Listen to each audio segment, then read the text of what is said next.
Баршаңызға сәлем, каналыма қош келдіңіздер. Бүгін өте тез дайын болатын, әрі өте дәмді пирогтардың бірі кишмиш пирогын дайындайтын боламыз.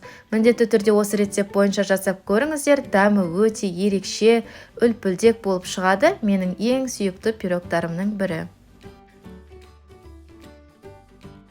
Ол үшін алдымен бөлме температурасындағы сары майға қант, жұмыртқаны салып араластыратын боламыз.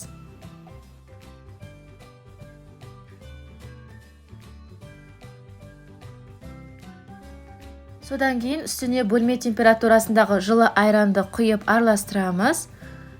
Ұнды және разрыхлителді електен өткізіп саламыз.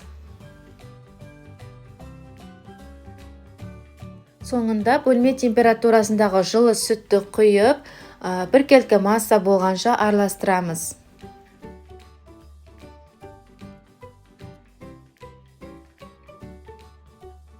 Оны формаға құятын боламыз. Менде диаметрі 24 сантиметрлік форма. Осылай лопаткамен жайып аламыз. Содан кейін үстіне жүзімдерді салатын боламыз. Менде кишмиш деген, яғни без косточки жүзімдер, осындай жүзімді пайдаланамыз.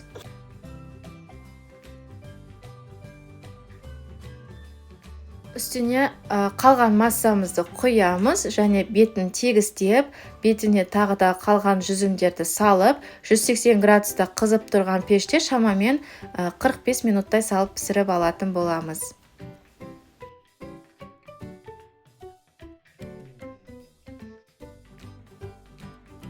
Мінекей бізде пирогымыз осындай әдемі болып пісетін болады. Міндетті түрде осы рецепт бойынша жасап көріңіздер. Каналға тіркеліп, лайк басып, комментарий қалдыруды ұмытпаңыздар.